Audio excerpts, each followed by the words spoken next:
ጤና ይስጥልኝ የዞላ ቲዩብ ተከታታዮች፣ በጣም በሚያሳዝን መልኩ የኢቢኤስ መስራች ያገር ባለውለታ የድሆችን አባት በሚያሳዝን መልኩ አተናል። እንግዲህ በቅርብ ጊዜ ነበር አቶ ነጻነት ወርቅነህን የኢቢኤስ ጋዜጠኛ በሚያሳዝንና ድንገተኛ በሆነ መርዶ የሰማ ነው። አሁን ደግሞ እንደዚሁ በተመሳሳይ ሰዓት የኢቢኤስ መስራች አቶ አማን ፍስሐን እንደዚሁ አሳዛኝ መርዶ ሰምተናል። በእውነት በጣም የሚያሳዝን ነገር ነው። እንግዲህ ኢቢኤስ ላይ ሀዘኖች እየተደጋገሙ ነው ያለው።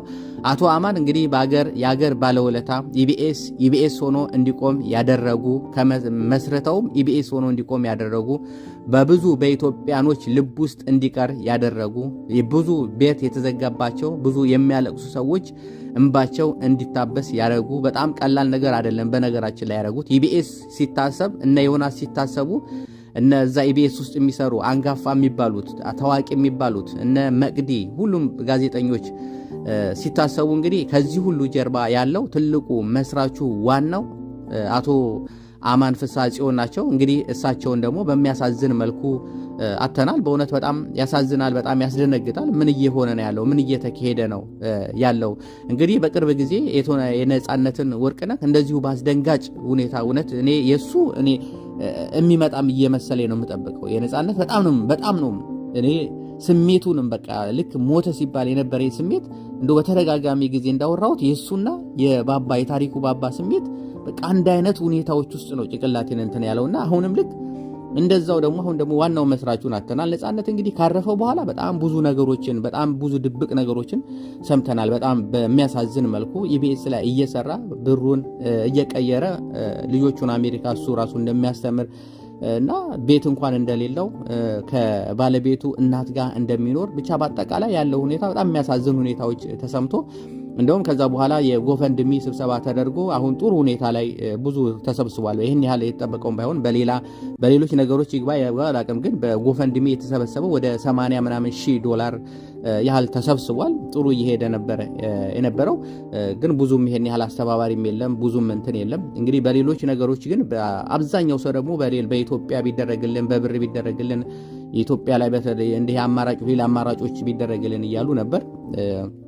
ለማንኛውም ግን ለነጻነት ቤተሰብ ለልጆቹ የሚሆን ኢቢኤስ ላይ እየሰራ ስለሆነ ወደ አሜሪካ እየላከ ስለሆነ ልጆቹን የሚያስተምረው ልጆቹ ትምህርታቸውን እንዳያቆሙ ተብሎ እንግዲህ ጎፈንድሚ ተሰብስቦ ወደ 80 ሺህ አካባቢ ተሰብስቧል። ይሄ በጣም ደስ የሚል ነገር ነው። የኢትዮጵያን ሕዝቦች የርብራቢዎቹ የሁሉም ሰው ሀዘን እንደሆነ ነጻነት ትልቅ ውለታ ውሎ የሄደ ሰው ነውና አሁንም ደግሞ ዋናው ደግሞ ነጻነትም እዛ ኢቢኤስ ላይ እንዲታይ ሌሎቹ አንጋፎቹም እንዲታይ እና አስፊቲ እንግዲህ በጣም በአንጋፋ የተባለ የብዙዎቹ ልብ ውስጥ የተቀመጠ የማይጠፋ ሰው ነውና ያ በኢቢኤስ እንግዲህ መጀመሪያ ሀዘናችንን የሰማነው በጣም ያስደነገጠንም አባታችን ብለን የተነሳ ነው። የመጀመሪያው እንግዲህ አስፋው መሸሻ ነው። አስፋውን እየተቆጭን እያለ በጣም በሚያሳዝን መልኩ እንግዲህ ፈጣሪ ነፍሱን ይማረው እያለን ብዙም በጣም ህፃናቶች ሁሉ በጣም በሚያሳዝን መልኩ ከዛ በኋላ ነው እንግዲህ ነጻነትን ያጣ ነው። አሁን ደግሞ ዋናውን መስራቹን የብዙዎችን አባት በየሳምንቱ ራሱ የሚደረገው ኢቢኤስ ላይ ታችሁ ከሆነ በጣም ቀላል ነገር አይደለም እኮ መንገድ ላይ የሚሸልሙት ለበዓል የሚሰጡት የተለያዩ በጎችን የተለያዩ ታላላቅ ነገሮችንም የሚሸልሙት ይሄ ሁሉ የአቶ አማን ዛሬ እንግዲህ በዛሬው ቀን ያረፉት የእሳቸው ውጤት ነው። ኢቢኤስ ላይ የሚደረገው ቤተሰብ ለቤተሰብ የሚገናኘው እዛ ላይ የችግረኞች ከውበት በላይ የተሰኘ አሁን ለምሳሌ መቋቋሚያ እየተባለ በየሳምንቱ ለአንዳንድ ሰው መቋቋሚያ እየተባለ የሚሰጣል። መጠኑን ባይታወቅም ምንድነው መስራት የምትፈልጉት ለዛ መቋቋሚያ የሚሆን እንችላለን እያሉ በራቸውን እያንኳንኩ እየሰጡ ያሉ የዚህ ሁሉ ባለቤት የዚህ ሁሉ ጀርባ የዚህ ሁሉ ብር እንግዲህ ኢቢኤስ ላይ የሚደረገው በሙሉ ያቶ አማን ናቸውና እንግዲህ እኛም ኢቢኤስን እንክፈት። ዛሬ ኢቢኤስ ምን ለቀቀ? ኢቢኤስ ላይ ምን አለ? እነ አስፋው ምን አሉ? እነ ነጻነት ምን አሉ? እነ ዮናስ ከበደ ምን አሉ? ሌሎችም ጋዜጠኞች ነው ምን አሉ ብለን የምንነሳውና ኢቢኤስን የምንከፍተው ስለ ኢቢኤስ ብዙ የምናወራው ዋናው የወሬው ሁሉም ነገር መነሻ እንግዲህ አቶ አማን ናቸውና ፈጣሪ ነፍሳቸውን ይማረው። ይሄን ያህል ፊት ለፊት መተው ብዙም ባይታወቁም አንድ ጊዜ ነው የመጡት። አንድ በሆነ ጊዜ ተከሰው ኢቢኤስ በተከሰሰበት ሰዓት ላይ ነው እንደውም እሳቸውን ያወቋቸው። ከዛ በፊት አላቃቸውም እንደሆነም ከጀርባ አናስተውልም። ያው እኛ ፊት ለፊት ያለውን ነው የምንጠራውም የምናየውም እናስተውለውም ኢቢኤስ የሚባለው ፕሮግራሙን ስሙን ነው እንጂ ከበስተጀርባ ዋናው አጥንቶቹን ላይ ብዙም ትኩረት አላረኩም እኔ በበኩሌ። ግን ይሄ በስተመጨረሻ ኢቢኤስ ላይ ተካሶ ከመንግስት ጋር በተገናኙበት ወቅት ላይ የት እንደገባች በዚህ ሰዓት ላይ ባላቅም ብርቱካን የምትባል እህታችን ኢቢኤስ ላይ ኢንተርቪው ከተደረገች በኋላ በነ ሉላ በኩል ከዛ በኋላ ነው እንግዲህ ኢቢኤስ ተከሰሰ፣ ቪዲዮ እንዲወርድ ተደረገ፣ ተደፍር ያለው ብላ ማለት ነው። እሷም ታስራለች ይመስለኛል። አሁን በዚህ ሰዓት እንግዲህ ድምጿም ህዝቡም ረስቷታል፣ ድምጿም ጠፍቷል። እንግዲህ ያን ጊዜ ፈጣሪ ካለ ድምጿን እንሰማት ይሆናል። ግን አማንም በዛ ሰዓት ላይ እንግዲህ ተከሰው ነው በኢትዮጵያ ብሮድካስቲንግ ኢንተርቪው ተደርገው በዛ ሰዓት ነው እሳቸውን እንግዲህ ወደ ፊት ለፊት የኢቢኤስ መስራች የኢቢኤስ ባለቤት በሚል የታዩት። ታስረውም ነበር መሰለኝ ለተወሰነ ጊዜ ታስረውም ነበረ። በጣም ከባድ ግርግር ነበር የነበረው በሰዓቱ። እንግዲህ በዛን ጊዜ ነው ለመጀመሪያ ጊዜ ፎቶቸው የሚወጣው። ይሄ እንኳን ፊት ለፊት የሚታየው ፎቶ በዛም በኢንተርቪው ወቅት ላይ የተነሱት ፎቶ ነው እንጂ ከዛ በፊት ላይ ምንም እኔ በበኩሌ ኢቢኤስ እንግዲህ ቀልደኛ ተከታታይ ነኝ፣ በጣም ነው የማያቸው።